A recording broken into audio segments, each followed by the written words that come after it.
This is Vicki O'Grady and Bill Huey. We're here to talk to Lois and you guys. Well, good afternoon.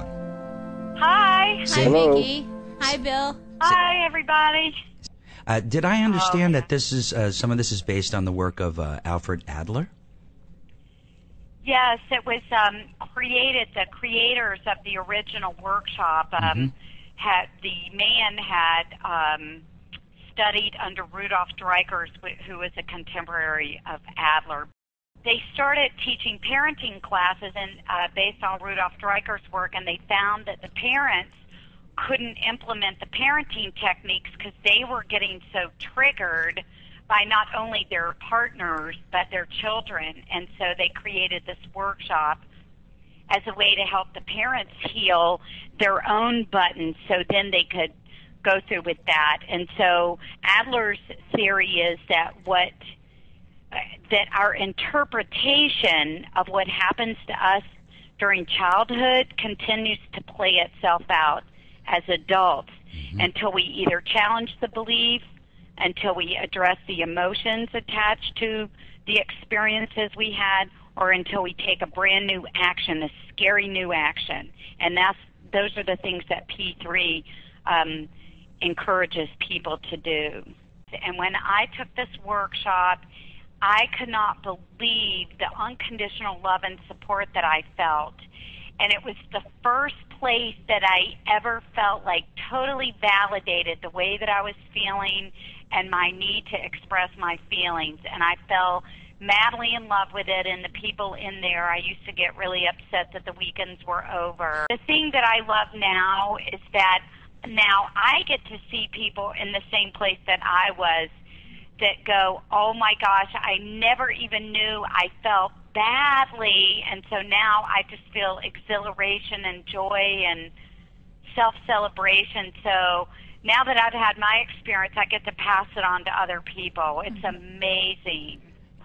Even as a therapist, when I'm sitting with a person one-on-one, there's an hour's worth of things that I can do, but your growth goes to a whole new level when you have 50 people, 50 compassionate, caring people who are not judging you for saying things like, I was sexually abused, or I hate my job, or, I feel like I can't be intimate with my partner. I mean, there's so many things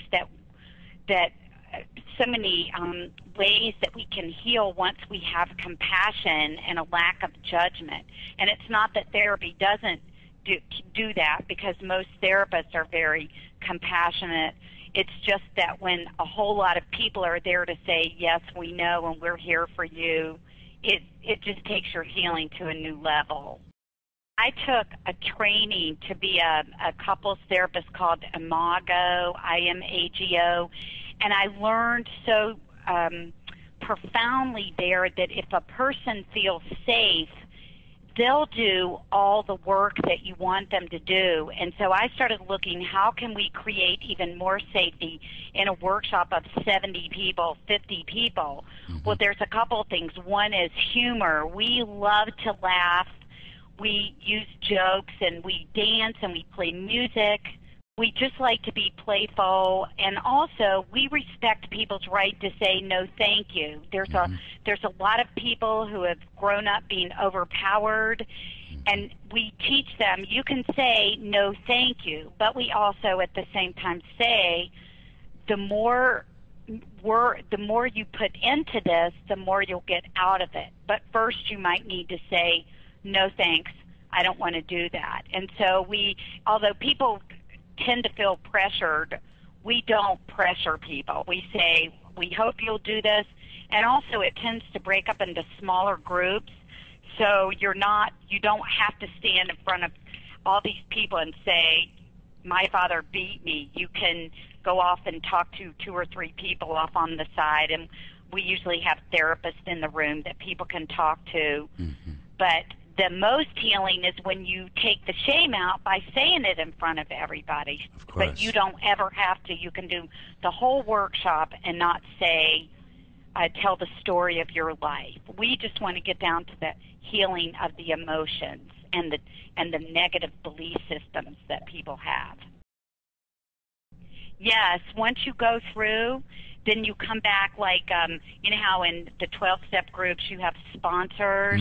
In this you come back, we call them the angels, and they come back and help the new people, and there's no cost to ever come back unless you want the meals, which are in Orlando, it's $25. But there's never an additional charge, and the people who come back say that they got more by coming back than they did going through the first time. And so we have a whole team of people that are there that have been through the program, that are there simply to support the students who are going through. And they recognize that, they feel that, they share some of their own experiences. So they see that, hey, as you said, I'm not alone. Other people are going through what I'm going through. And this looks like a really safe place. Doesn't mean that it doesn't take courage to take risks, and it can be scary, but we often say in our courses, you know, we want you to feel safe, not necessarily comfortable. I understand. Just out of curiosity, what, if anything, are the feelings that you guys work with and focus on? Yeah, I think kind of some of the main emotions. One is helping people with their anger, and often underneath anger, we find people have a lot of sadness. We work with the grief. As Vicki mentioned, we also work with humor and having fun. So it's, you know, it's as we go through some of what someone might feel as some of the heavier emotions, we try to balance that out with the fun and the lightness and the playfulness. So anger, sadness, grief. We work a lot with forgiveness because a lot of times when people are doing anger or grief, a lot of times things around opportunities for forgiveness arise, and we help people learn how to do a forgiveness process. And so a lot of the tools that they learn, they can take with them and use in their life. Yeah, I think that's important. Yeah, we do a lot of like celebrating yourself and connection to others. We do several things exercises that you do to connect with other people without talking. We have 3 exercises that are just designed for people to feel and receive unconditional love, because most of us are taught it's better to give than to receive. And so, you know, I grew up in the South, and we were self-sacrificing Southern women, and we don't want anything for ourselves. And we forget that if we don't receive, nobody else gets the joy of giving.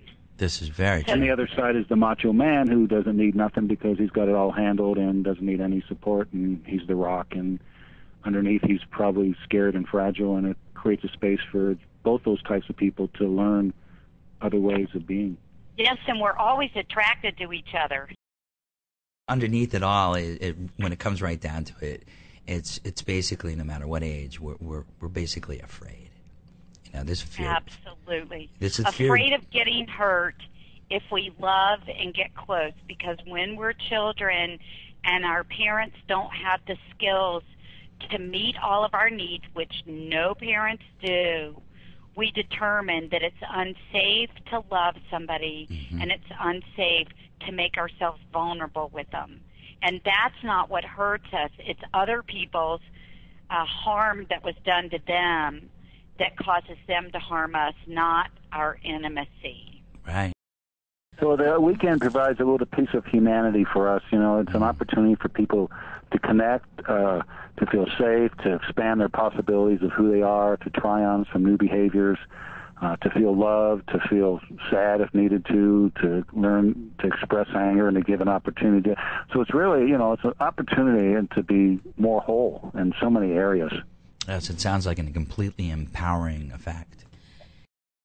It's like if you're a person who goes to church and you feel all inspired by the sermon, you could get out and want to scream at people in traffic. And so it doesn't solve all your problems, but our goal is to give people tools to take home. Like, if I get angry, I know what to do with my anger now. It isn't that I never get angry. It's just that I know how to discharge it in a healthy way. Right. If I'm sad, I know what I do with my sadness, and I also know. But the more you go, the more you clean up. It's like the difference in, like if I do a session with a client, I say it's a thimble full of healing. If you go to P3, you get a bucket full, but you may have a whole swimming pool full of stuff.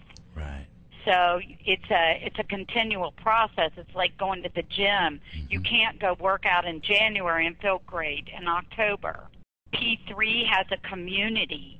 You know, you build a bunch of friends that are in the same kind of thought process as you are. Like all of my good friends have taken P3.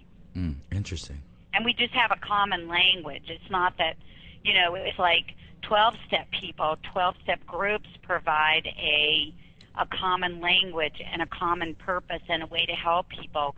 P3, because I'm involved in 12-step groups, it just takes your growth process to a new healing level. Right. But it gives you a place to belong and a place to give back, and I think that's what everybody's looking for.